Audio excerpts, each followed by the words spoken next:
a stroll in Buenos Aires on a Sunday morning. Magnificent.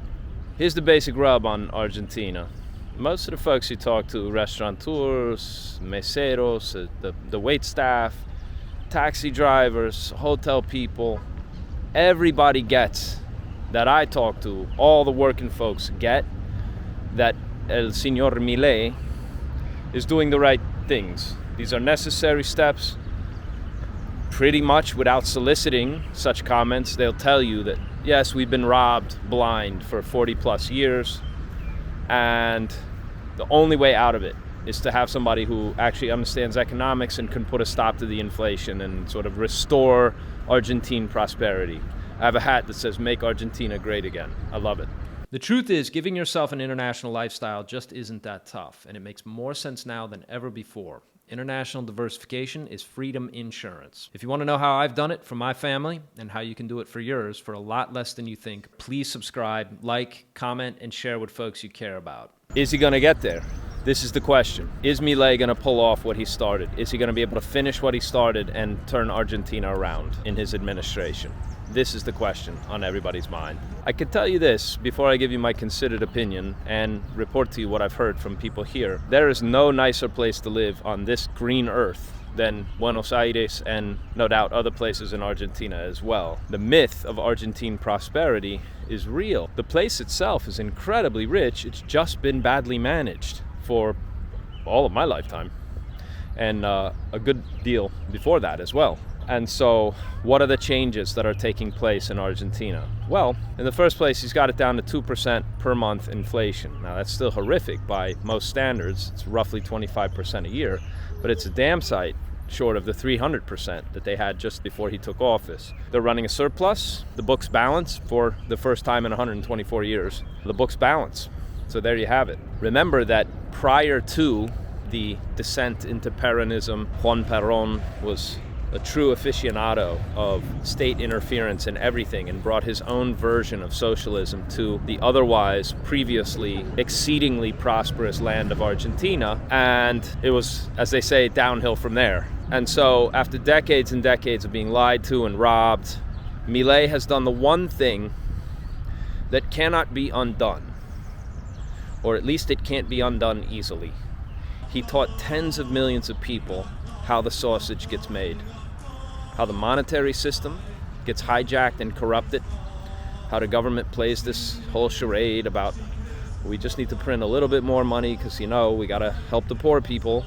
And so a sad story, but a story that may, in the end, have a tremendously happy ending because Milei has educated tens of millions of people about how things actually work in the financial and monetary systems and how the larceny and corruption and the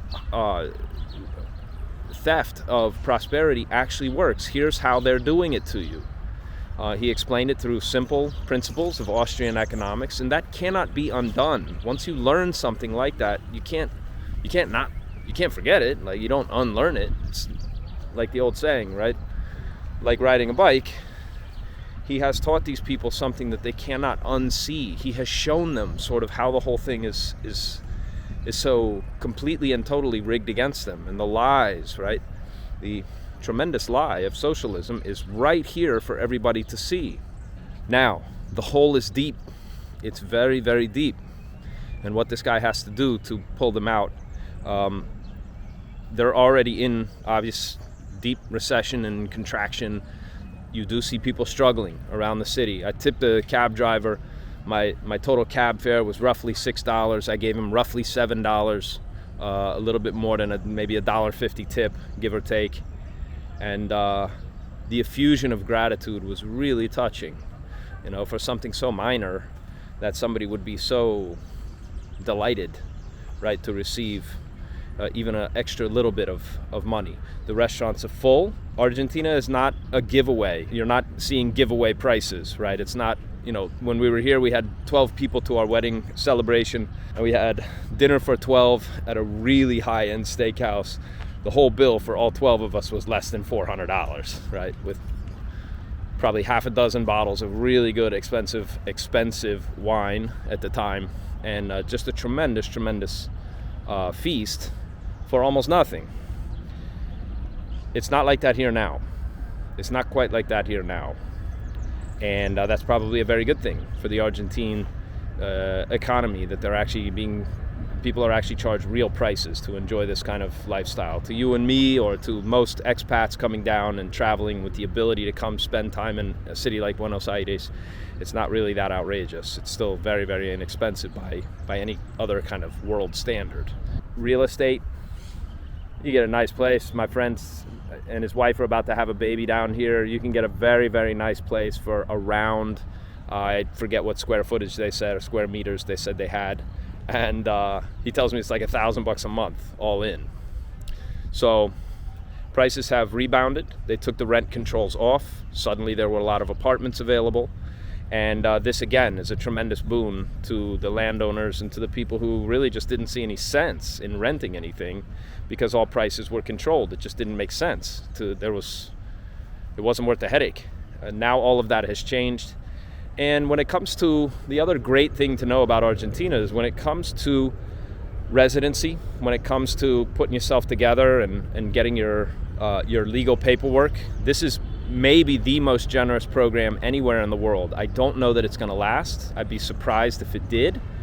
But in Argentina, your time on the ground to naturalization begins when you arrive, even if you haven't actually submitted your paperwork for temporary residency. Now, Argentina has a curious wrinkle. You don't want to achieve permanent residency. If you get permanent residency, you actually become a tax resident, and there's requirements that you don't have to follow if you're a temporary resident. And so you actually prefer temporary residency. Now, there's some other wrinkles, so don't take this as definitive. You should always contact a professional. That's what I do in a small community I call the X-Plan community.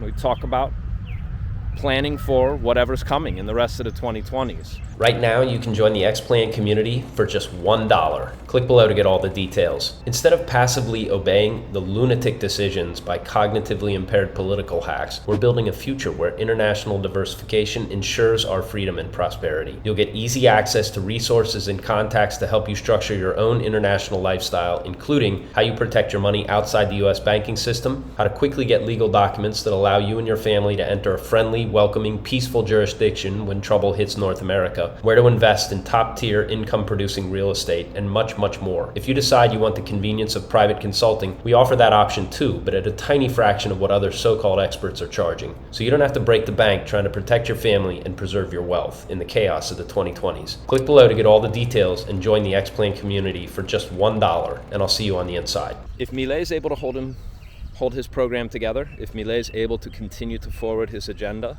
it's very likely, and I'm not the only one who thinks this, some very, very smart, very wealthy people back me up, in that Argentina is likely to turn out to be the very nicest place in the next 5 to 10 to 15 to 20 years going forward. One of the really excellent projects that we've discovered and that we're looking at while we're down here is the infrastructure that's being built for the massive oil field that exists outside Neuquén. It's called Vaca Muerta. At Vaca Muerta, they're doing all kinds of oil drilling and pumping. The field is in operation. It's been active for a number of years, but now the big boys are getting serious, right? Chevron sent stuff. Halliburton's got billions of dollars of equipment down here. And so this is something that could very easily become a massive windfall for the Argentine economy, that will be a massive windfall when everything comes online. And it's the second largest gas field and the third largest oil field in the world. And so you're talking about something with the ability and the potential to increase Argentina's GDP substantially. Some people say as much as 50%. Now, granted, that's coming off a very low base, but all of the indicators, all of the signs of prosperity now that you see coming, and all of the correct fundamentals that are required before any real sustainable, lasting, significant, solid foundational base can be put in place for real prosperity, are now getting done. And so keep Argentina on your radar. Thanks very much, and I'll be back with more great stuff.